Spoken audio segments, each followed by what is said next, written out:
And then now Professor Prabhat Patnaik, who needs obviously no introduction to the audience. May I just, however, recall for people that the JNU that we saw in the last several weeks, I think it does not grow on soil that has not been prepared. And teachers like Professor Patnaik have played a great role in this over several decades. Professor Jayaraman, fellow panelists, friends, comrades. First of all, I'm very grateful that I've been given this opportunity to come to this city and speak at this seminar. Let me begin by making some fairly elementary and obvious self-evident propositions. Any thinking requires raising questions. When you raise questions, naturally, different people would come up with different answers. Therefore, at any moment of time in society, you would be having a multiplicity of views. The fact that you have a multiplicity of views is a symptom of the dynamism of that society, is a symptom of the fact that thinking is going on. And of course, over a period of time, society tends to shed some views, accept others through evidence, through experience, and that's the progress of thought. If you kill multiplicity of views, in that case, you are really ushering in a process of destruction of thought. Now, if you have a process of destruction of thought in our society, which I fear is what is going on, in that case, it has very serious consequences for the society itself. At least three very obvious consequences are that if we become thoughtless, in that case, we have to basically become parasitical on other countries, particularly metropolitan countries, for our ideas. Therefore, many who are engaged in this process of destruction of thought in the name of nationalism are in fact destroying this nation, because this nation survives only if it is dynamic enough to think for itself. And if that does not happen, then you become parasitical on advanced countries, and therefore they acquire a hegemony over your minds, which is a precursor to other kinds of hegemony. The second thing about destruction of thought is that you have then an endorsement of the status quo. Changing the status quo requires thinking.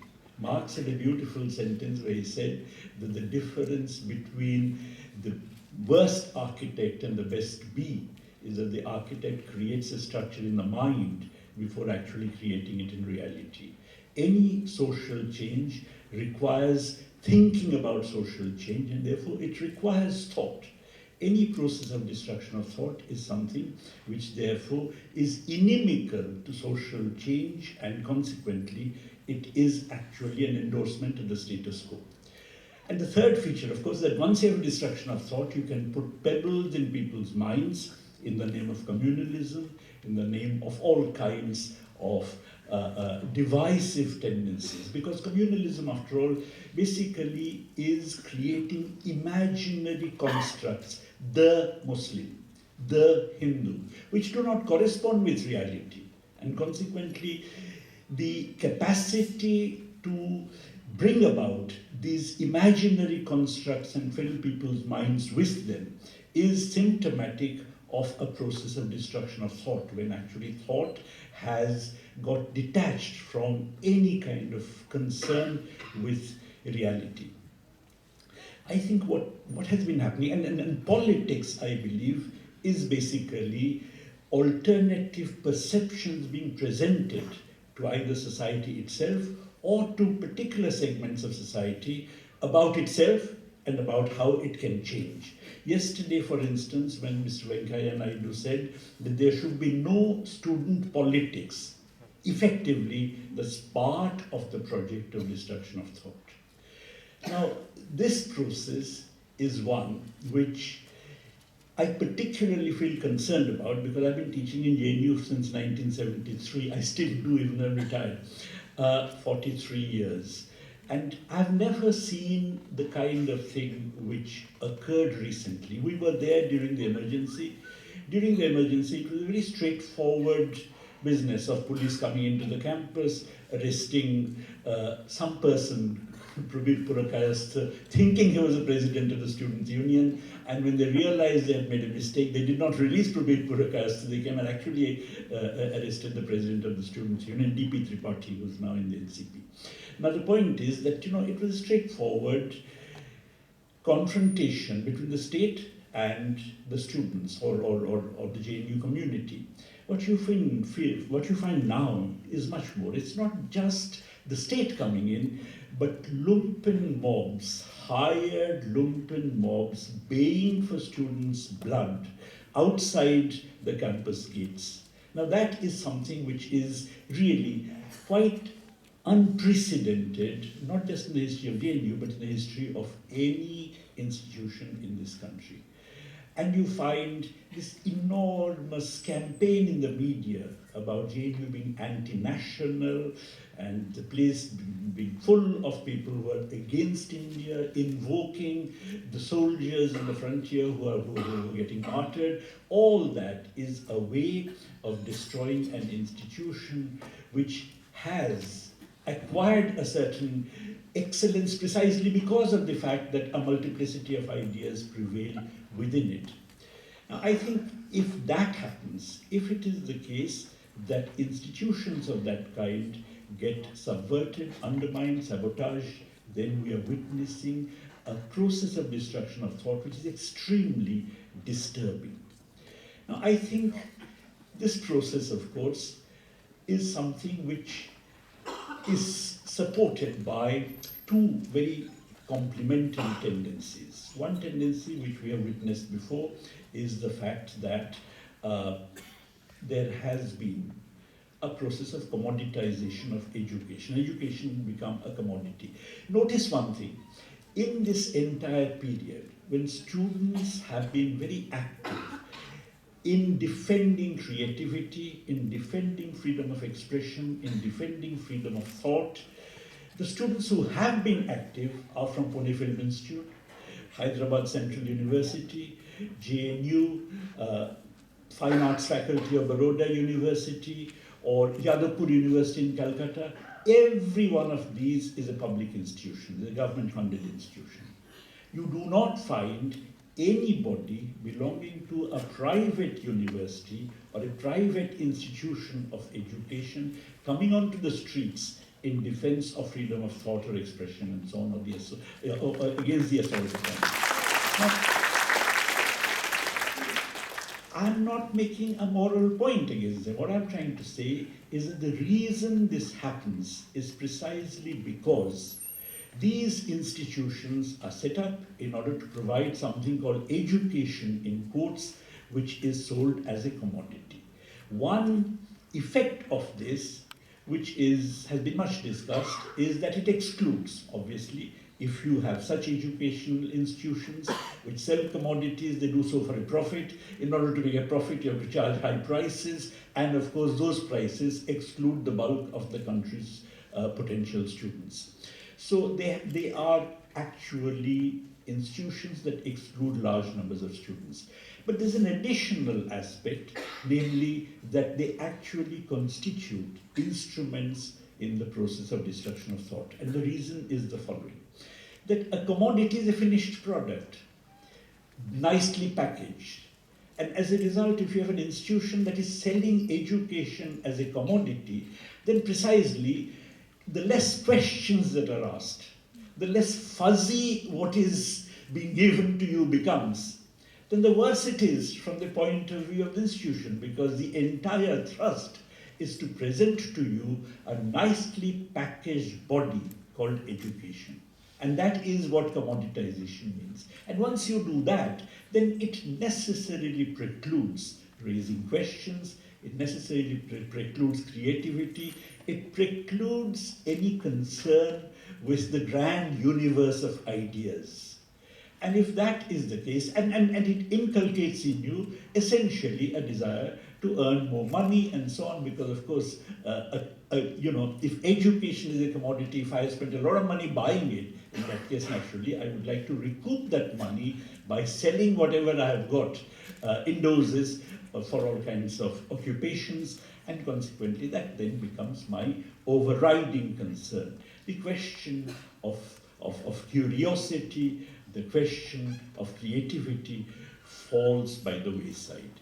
And I think this is then an essential feature of the commoditization of education, which is of course part and parcel of the privatization of education.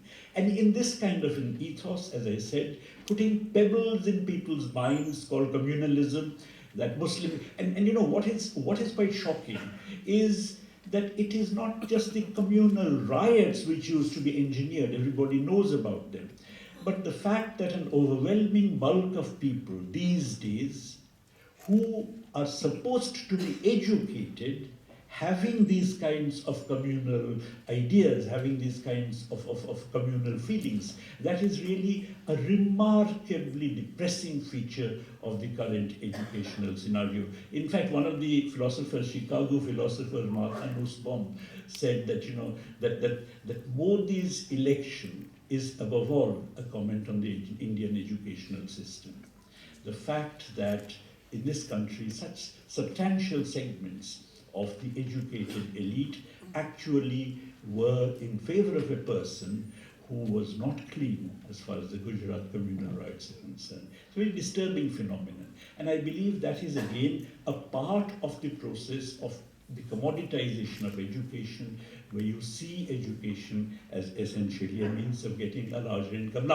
It becomes a commodity, and the objective is to get a command over as large a bundle of commodities by getting educated, and therefore as much money as you can for this reason. Now, I think this process of destruction of thought which is going on, and mind you, currently, every government document on education emphasizes privatization, public-private partnerships as the way forward.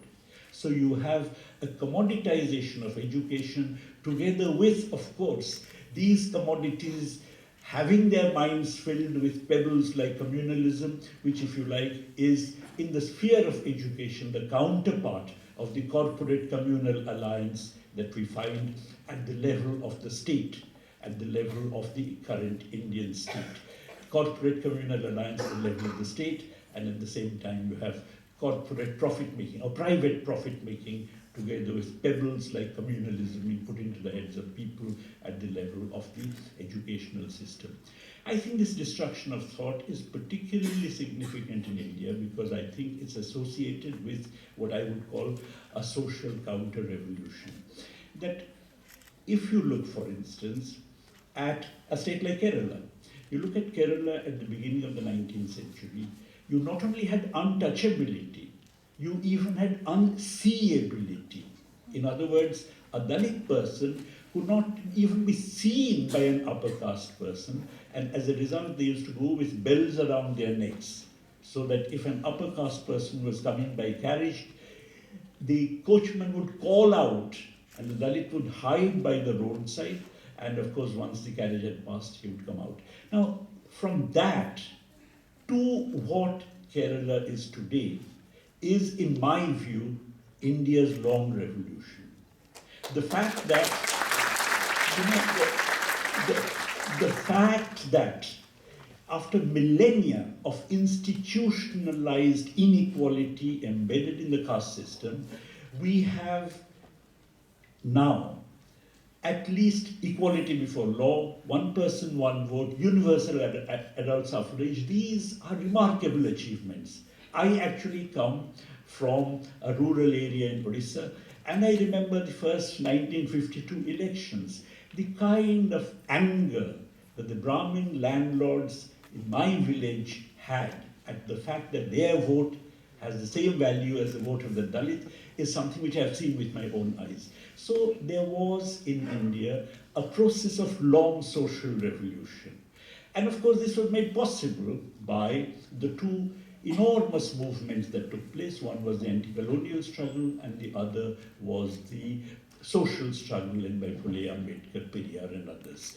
So the interaction of these two struggles produces, for the first time in the history of this country, this remarkable social revolution, which we know its limitations. We spend all our time talking about its limitations, but on the other hand, it is very significant. And what we are seeing today, I fear, is really a social counter-revolution, an effort to undo all the achievements. I mean, undo in stages, or all the achievements.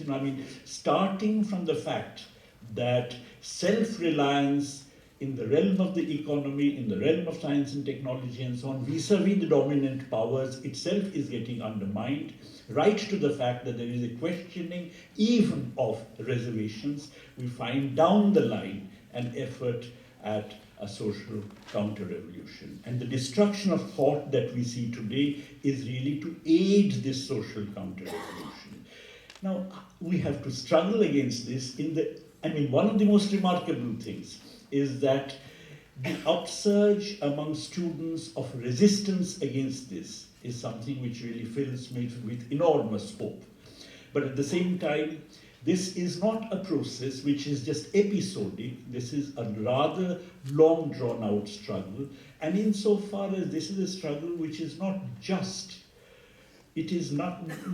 associated with one facet, but is something which covers a wide area and in fact is associated with the commoditization of education that itself began with the pursuit of neoliberal policies and so on.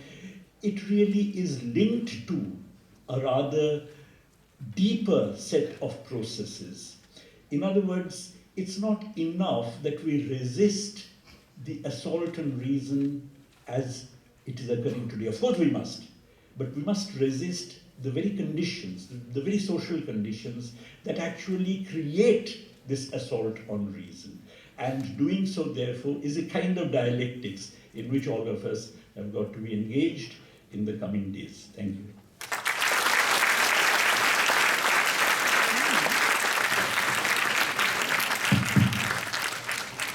Thank you, Professor Prabhat Patnaik. We have time for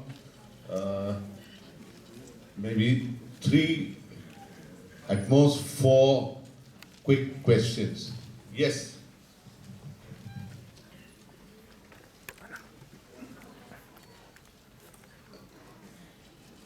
Yeah, if you can see them. Yeah. So I'm Puru, I'm a faculty member at IIT Bombay. My question is maybe to anyone in the panel, and what I want to ask is the scientific community, especially the higher education scientific community, getting trapped in this notion of elite institution, and do we as scientists need to do more to be able to really, in some sense, overcome the trust deficit so that we establish that we're really being funded by the people, for the people. I mean, gravitational waves, yes, great. I mean, that's where we're really pushing the envelope of science. But how do we, are we losing the boat in trying to back connect science to the public issues, to the issues of the people, and establishing beyond doubt that people and science are really on the same page? And then it probably is much more difficult for the assault of science to be perpetrated so easily and continuously. Thanks. Who wants to take it? Bala? Or take together? Okay. So we need to. Next question.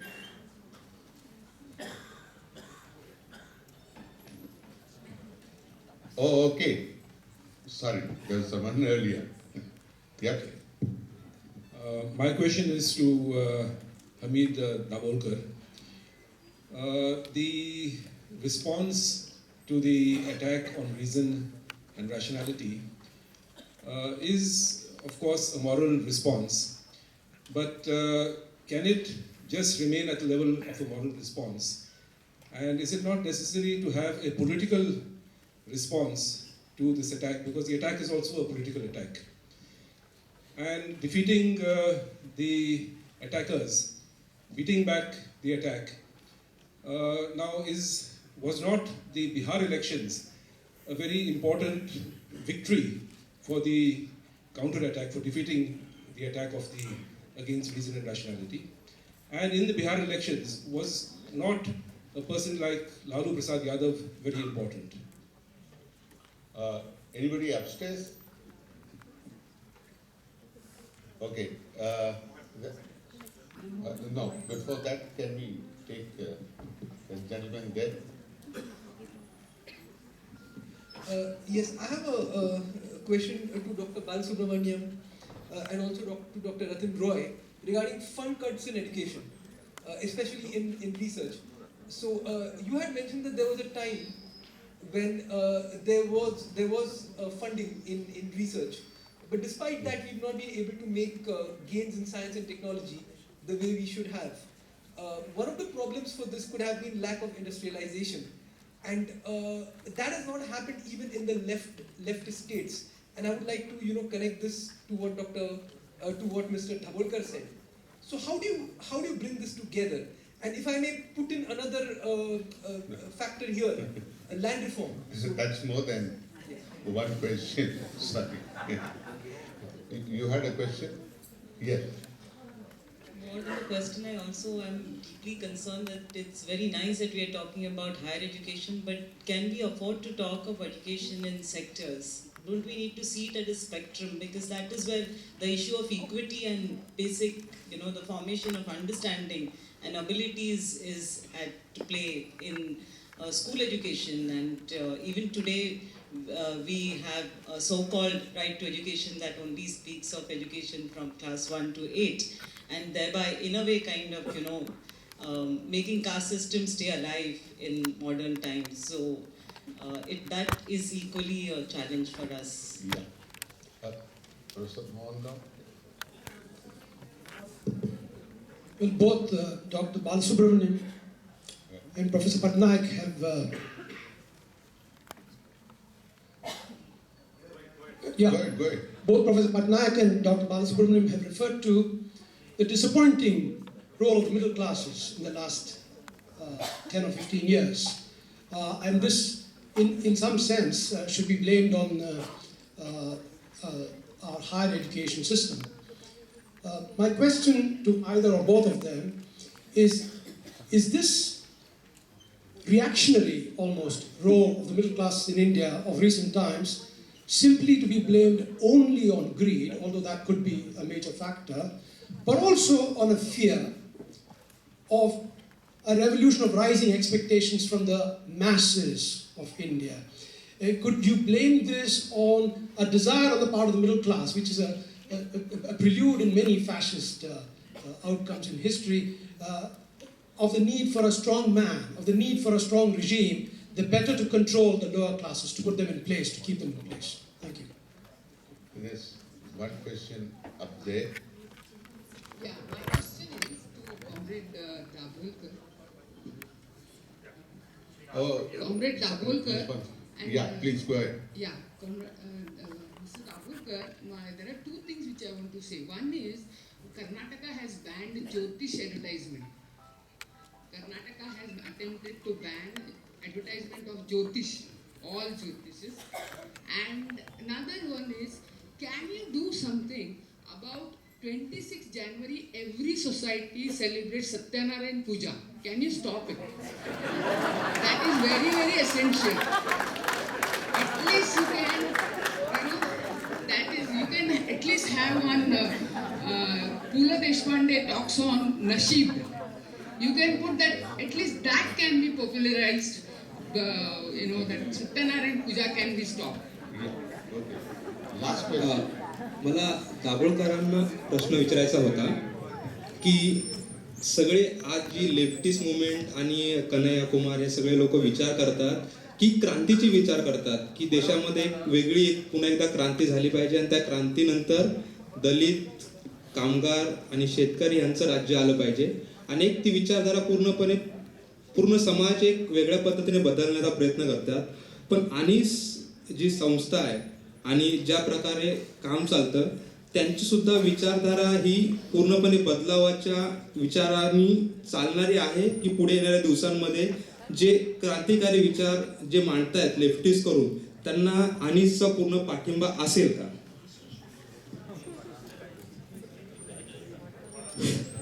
My question is this, कि there is a lot of focus on criticizing this godmen and all these so-called Baba and all those things.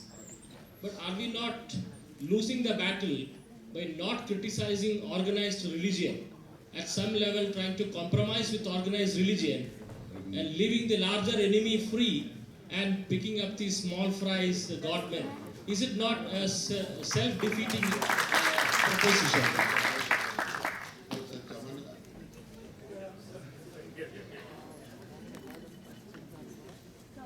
I have no question. I have just to add a little comment to Professor Balasubramanian. He referred to Dr. Binayak Singh, and he referred, and correctly referred, that for a doctor, it doesn't matter whether it's a DGP 8 or Naxalite. From our history, I want to give an example from our actually religious history. From Buddhism and Sikhism, you find a lot of humanism. There was a person called Bhai Kanhaiya. And incidentally, his name is, Bhai Kanhaiya was from a sort of sect who was serving water to soldiers of both sides, whether they were Sikhs, whether they were Mughals, and he was his duty that yes, soldiers are fighting, but they are human beings. So he has to serve the water to all the injured soldiers. And I will give you an example from the modern times. Dr. Dharamveer Gandhi, who has been elected MP recently, he was posted as doctor in Jarnail Singh Bhindranwala's, in-laws place, Bilaspur, and I have been visiting that place. And he was speaking against Bhindranwala like anything in all the meetings. But Bhindranwala's in-laws were getting treatment from him in his dispensary, and he used to, treat everybody. He was not having bias against Bhindranwala to mistreat, Bhindranwala's in-laws. So our country has a lot of humanist tradition from medieval period to ancient period to this period. But this present dispensation is bent upon destroying those traditions and bring their dehumanized tradition. That's okay. Now, in response to Guru, would you like to go ahead? If I recall correctly, the first question had to do with how higher education institutions become increasingly elitist, right? And not along with the people and so on. There is an inherent situation about higher education and research, and that is some of it is too recondite, too, for example, talk about what we recently participated in, the gravity waves. Why should we spend money on the gravity waves? Isn't it? Because this is the kind of a thing where you want to generate, participate, and also involve yourself in new knowledge. Part of higher education, in fact, is creation, understanding, and promotion of new knowledge. And that becomes necessarily almost like a little Gurukul by its own and so on. Okay. Some of this eventually turns out, not all, but some of it eventually turns out to large-scale applications. Let me just give you one example. How would it have mattered that the Mexican wheat is not as tall as the Indian wheat, and the Mexican wheat spends more of its energy in making more seeds and not too long a stalk? It's a pure biological question.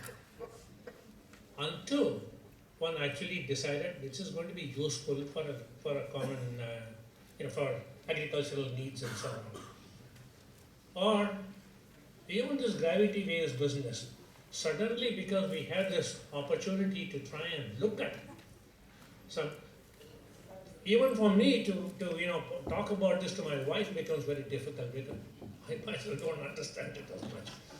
But it normally happens to be one where there is knowledge, there's advancement of knowledge and so on. Not all necessarily translates into everyday activity and so on. Particularly true of mathematics, for example. Now somebody solved the Fermat's last theorem. So this is the kind of you do have, it's not elitism. I think it's the kind that where knowledge keeps increasing in a manner, advancing in a manner, some of which is immediately applicable, some of which takes a lot more time. That I think is by and large the contribution and the necessity of higher educational systems. They don't tend to be well. Okay. Oh, the second question about mass versus middle class approach to science, and that the masses need a strong leader. Okay. Yeah, the middle classes, you were saying that the middle classes probably need a strong leader to control the masses. Is that right? Is that, yeah. It's a question. Right. Well, I would agree with that. That's kind of attitude, perhaps, which probably what happened in Germany under Hitler. That's probably what really happened there. So it stands to reason that something similar is in the air, and we should certainly fight against it, not go down like Weimar Republic did. I just want to add to that, science has no high priest at all.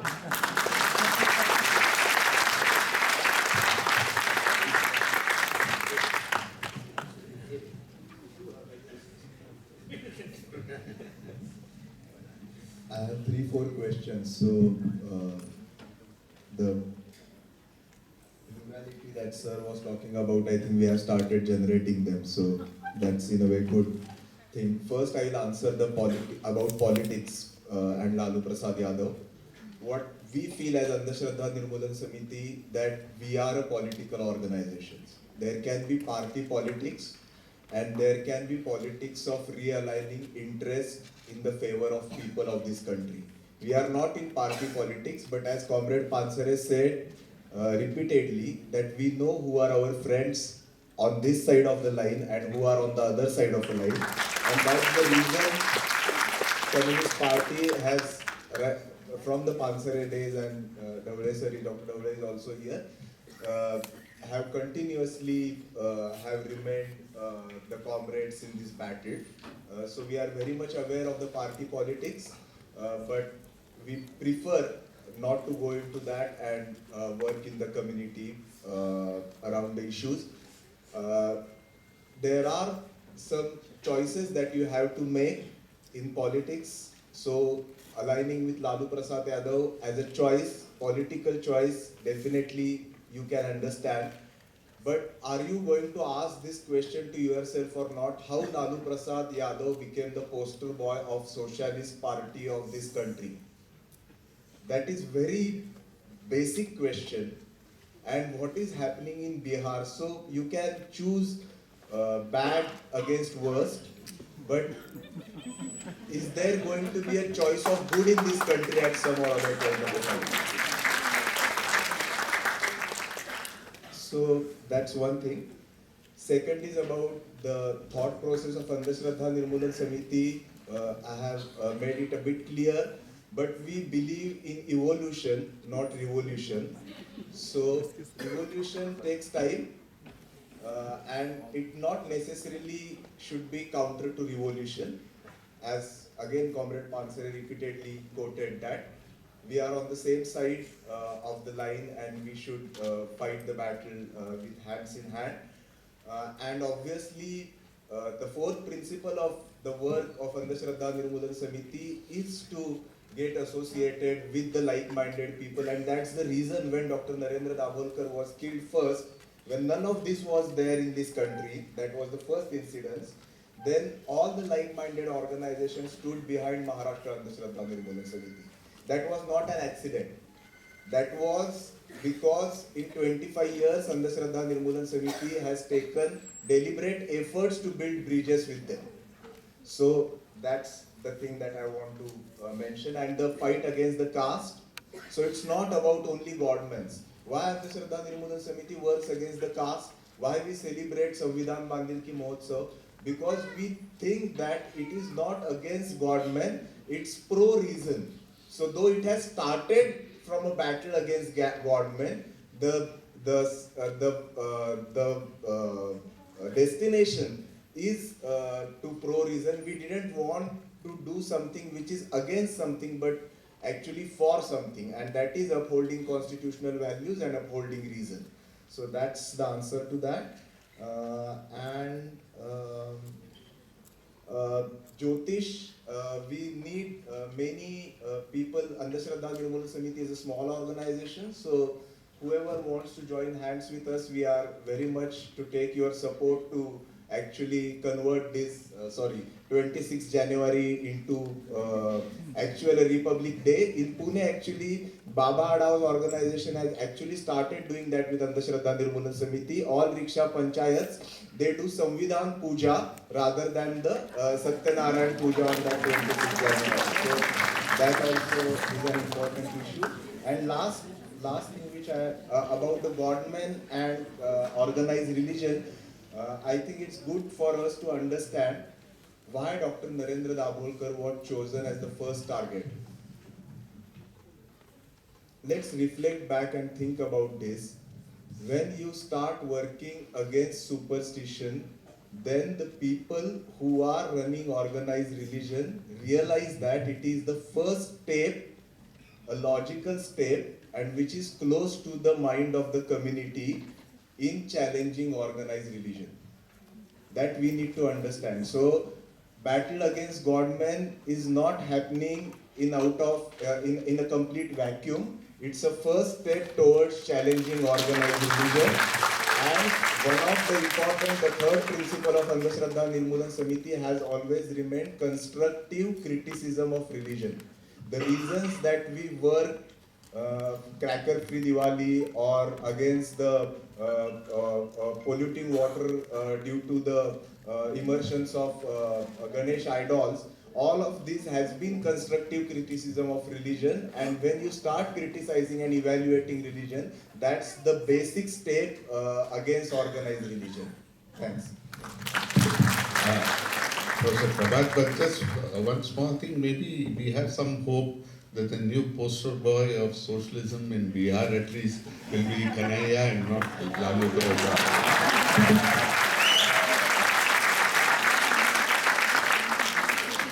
Though I would begin by sounding a note of caution that while Kanhaiya's speech and so on is brilliant, the fact remains that we must not forget the tendency of the bourgeois media to build up personality cults around individuals and to destroy them.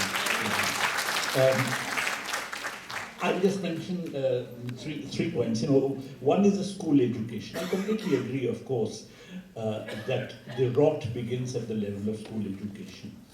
But the rot is of two kinds. The rot has two dimensions. On the one hand, large numbers of children from deprived backgrounds are really excluded from any education because the schools they go to are abysmal, and of course most of them do drop out. But the other is that those from privileged backgrounds who go to school for education are also being destroyed in another sense. In Delhi, if your child gets 99% marks in higher secondary, the parents are crying because you can't get admission. In some colleges, 100% is actually the minimum admission mark. And as a result, from the beginning, the child is taught to be unobservant to the surroundings, insensitive to society, and simply mugging up a number of things in order to get higher marks. So destruction is of both kinds, but of different kinds. Now this is also something which is true of the middle class. Of course, the middle class wants to keep out the underprivileged, those who are underprivileged, and consequently it wants to keep for itself all the kind of, good jobs and various juicy openings which are available in our society. But that also implies that the middle class becomes socially insensitive. Part of our education system is, the purpose of our education system, in a sense you can say higher education system, is to make the middle class insensitive. One of the things I find which is so attractive about the kind of student resistance that's going on is that middle class students are actually raising questions about society. But at the same time, I have this idea, I'm an economist, that I really believe that the current world capitalist crisis is an extremely serious one. We are beginning to see the impact of it in India, with growth rates slowing down, with the kind of job opportunities that were opening up for several years under the neoliberal regime. Now they are being foreclosed. Protectionism in America would basically mean that fewer outsourcing of service kind of employment would be taking place, and all this is going to affect the middle class, which has been a beneficiary of neoliberalism. Now the difference between 1930s Germany and today is that even though in 1930s Germany fascism came to power, having come to power in an absurd way of preparing for war and so on, it did increase employment. You know, in other words, it did offer the people larger employment prospects, as indeed in Japan, in preparation for the war. Now, the Indian version that we are seeing today is really incapable of bringing about any improvement in the economic conditions. And if that is the case, then of course it becomes more possible for the middle class to get disenchanted and then in the process develop greater affinities and greater relations with other classes. Lastly, about this, religion, yes, I think that's a very important question. Fundamentally at the moment, we are visualizing a fraternity of citizens. The Constitution, the attempt is to create a fraternity of equal citizens. But on the other hand, that is at the level of the polity. At the same time, we say religion is something which is a private matter, which specifically is unequal. As a matter of fact, one of my JNU colleagues, Professor Suvida Jaiswal, used to say that the essence of Hinduism is a caste system. And the caste system is unequal.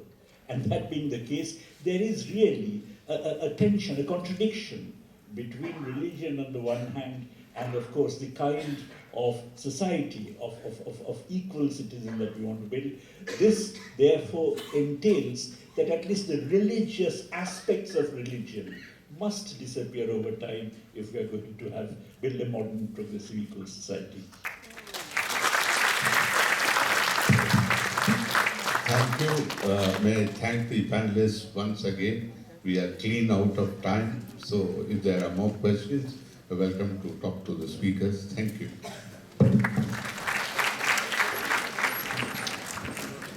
We will break for tea. Tea is being served on the right and on the left. We'll meet back in 10 minutes. The next session will start at 12:30. Thank you.